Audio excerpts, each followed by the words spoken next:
My husband Alex, 32 male, and I, 29 female, have been married for 3 years, together for 5. He has a longtime best friend, Jack, 35 male, that has been in his life since before my husband and I met. I like him well enough. The two of them have always been close and spent such a large amount of time together that at one point, I was almost starting to suspect that my husband was lying about his whereabouts and was actually with another woman. I would randomly ask him to FaceTime me or send me a photo as proof that he was where he said he was, and he would always comply. Jack has been talking about building his dream home for a few years now. The guy's pretty well off and has roped my husband into his planning process, saying Alex will be over constantly anyway, so he should have some say in things. This has been a passion project so many years in the making that I never thought it would actually come to fruition. Still, Jack and my husband came to me about a month ago with requests for Jack to stay at our place while his previous house sold, and he worked on apartment hunting to tide him over until the build was complete. So I agreed to let him stay for no longer than a month. The official date he was supposed to leave was July 30th. His house is sold, and he's toured a few apartments, but from what I can tell, he hasn't made a move to rent anything. I continually asked my husband for an update leading up to July 30th and wasn't provided with much. So last night, I told Jack he has until the end of this week to figure something out, as he's already overstayed his welcome. Both he and my husband immediately lashed out, saying I was a terrible host and that he needed more time than that to sort out an apartment. I said I had already given him a month. My husband currently isn't speaking to me. Am I the idiot for putting my foot down? He's well off and yet has to stay with you while he builds his dream home? Yeah, well-off people can still be cheapskates. Not the idiot.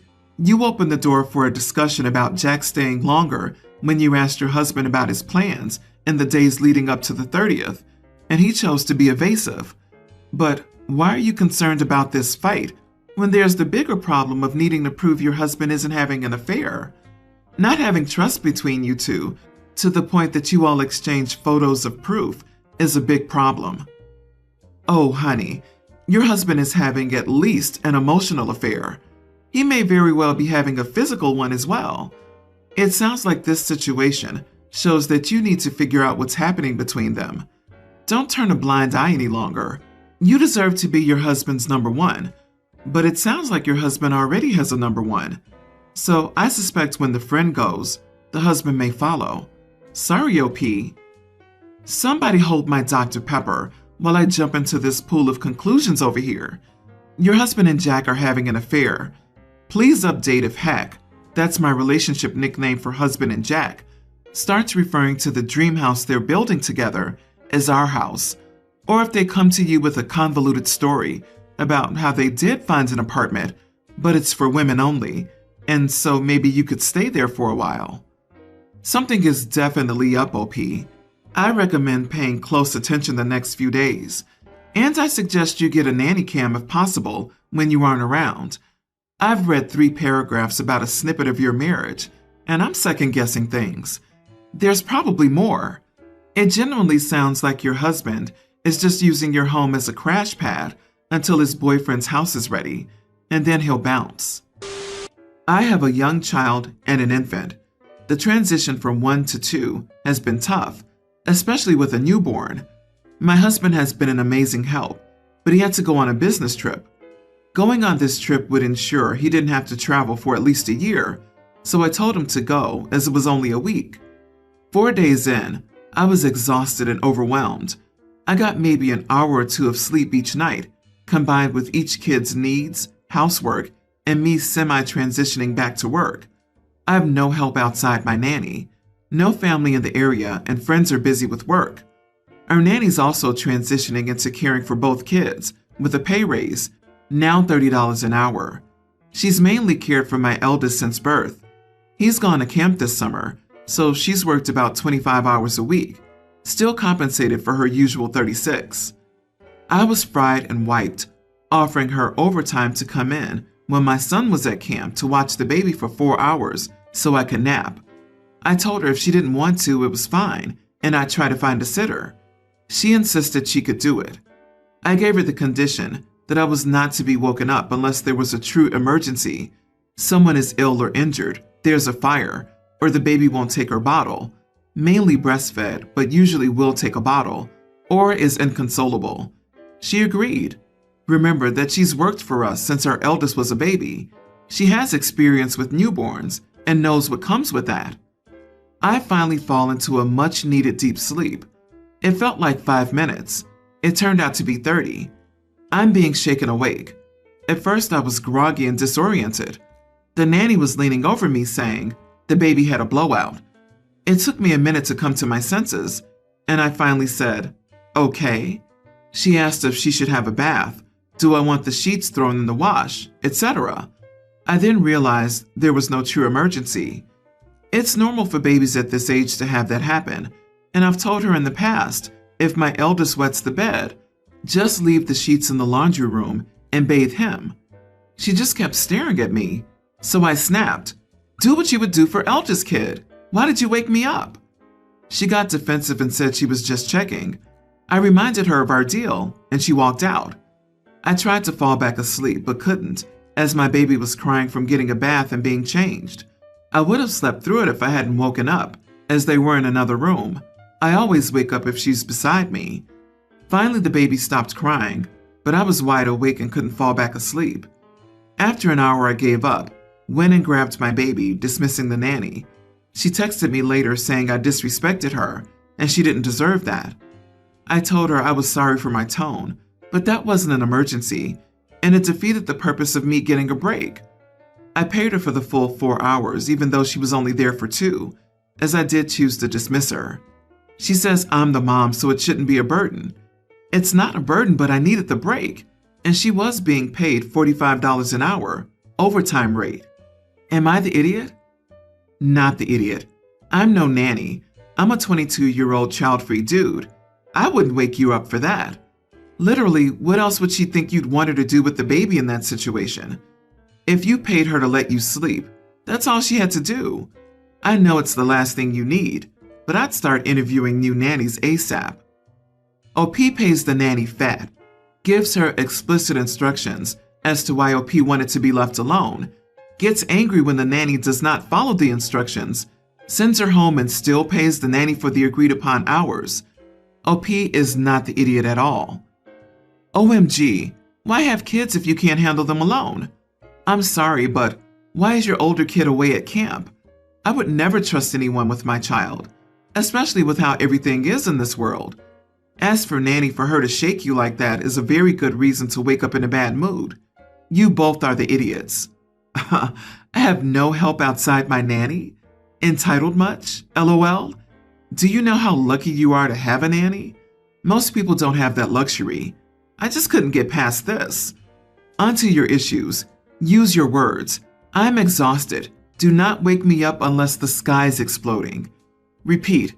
Have nanny repeat it back to you. Go to sleep. Don't snap at nanny.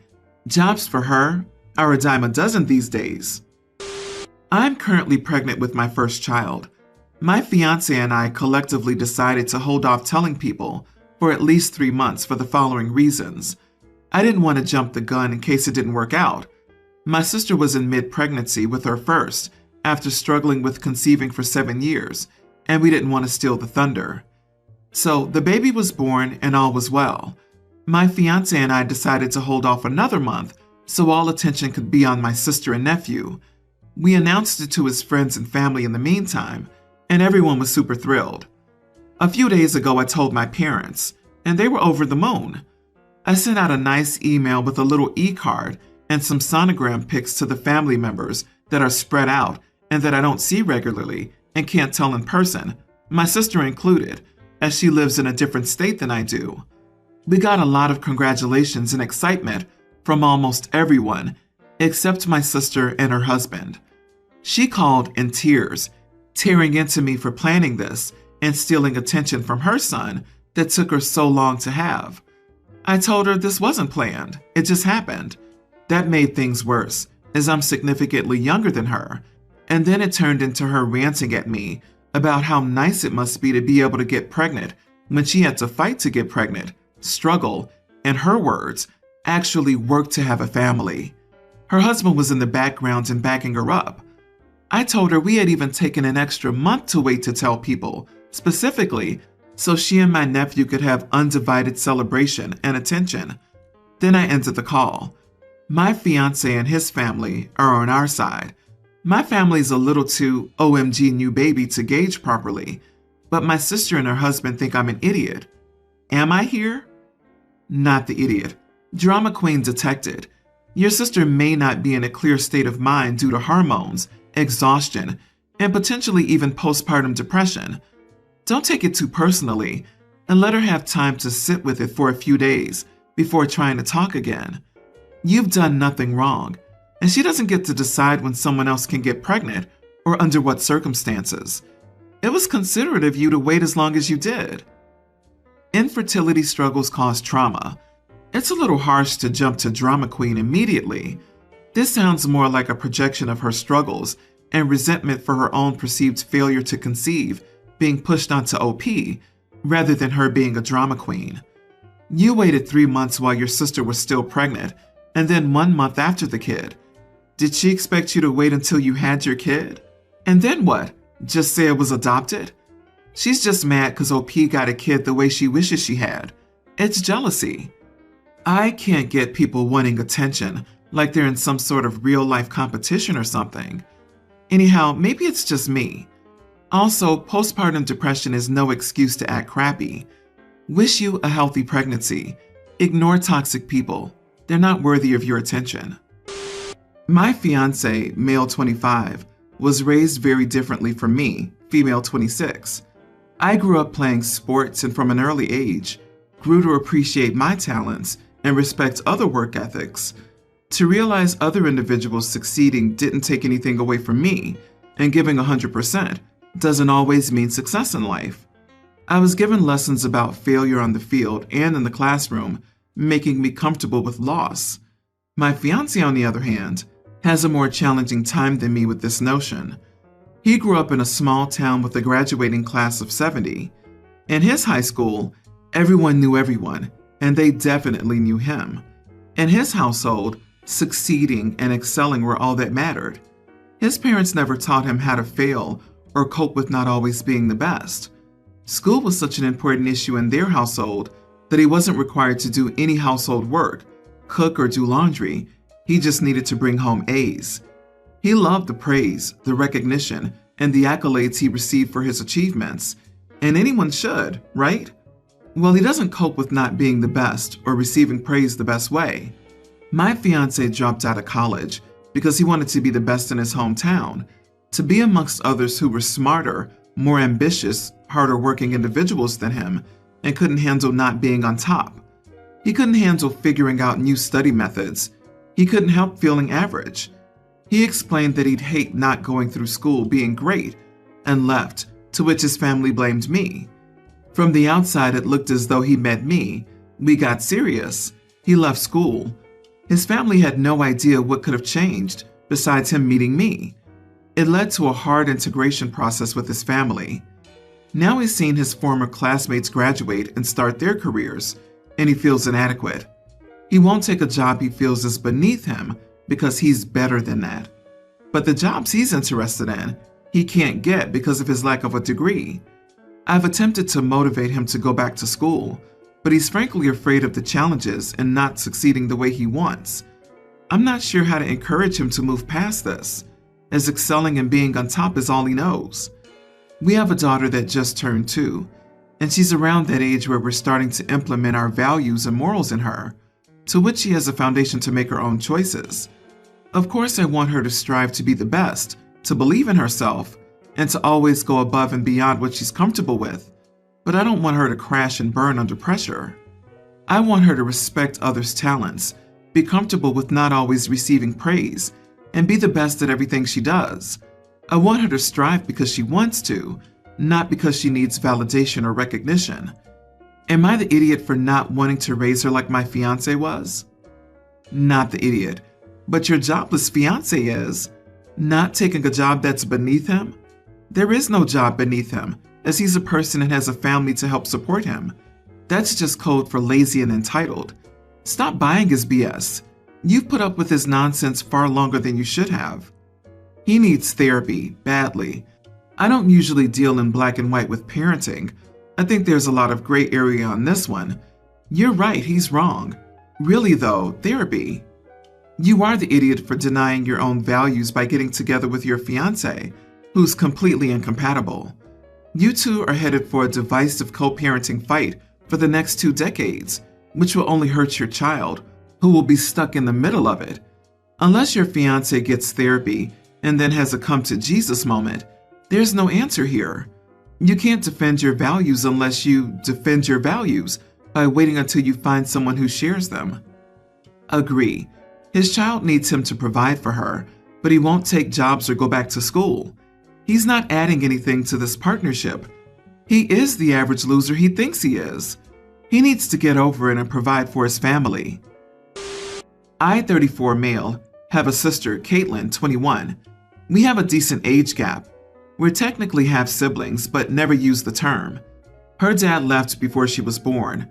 Our mom died when I was 22 and Caitlin was little. As I essentially helped my mom raise her, I gained custody and continued to raise her.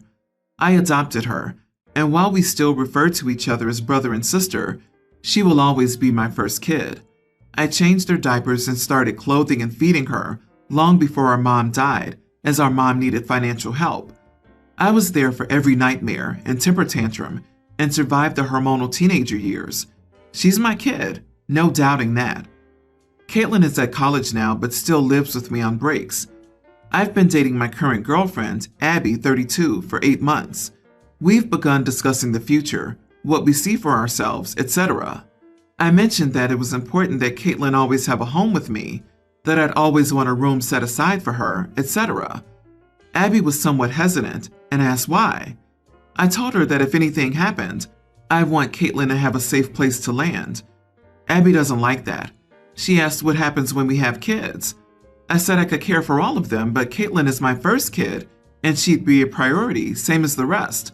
I'd do the same for any kid we had. Abby got angry and said our kids would be my real kids, and they should come before Caitlin. I refused.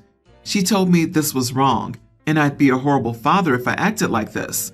Our hypothetical kids deserved better, etc. Am I the idiot? Not the idiot. This woman just did you a favor. She gave you an out before trapping you with kids. Bail on this person now because her opinion on this will never change. She doesn't understand, doesn't want to understand, and it'll only worsen. OP, you think it's a coincidence she waited until now to say this? Even though she almost certainly felt like that from the beginning. This is the red flag you need to move on. This isn't someone you want to build a life with. Your relationship essentially ended the moment she said real kids. You can hem and haw and delude yourself into thinking that you can look past this, but the resentment is always going to be there. Caitlin is your daughter.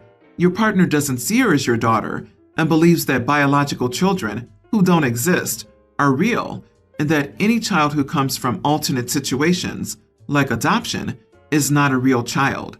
That is a fundamental incompatibility with who you are as a person. You are the idiot. Why would your presumably adult sister need the same attention that a small child, who isn't even alive yet, gets? Caitlin would most likely be living her own independent life by that point and not need her older brother to prioritize her the way he would his hypothetical baby. Here's the thing. I think OP needs to think through what it means to have a room dedicated to an adult, not now but at some point, in your home.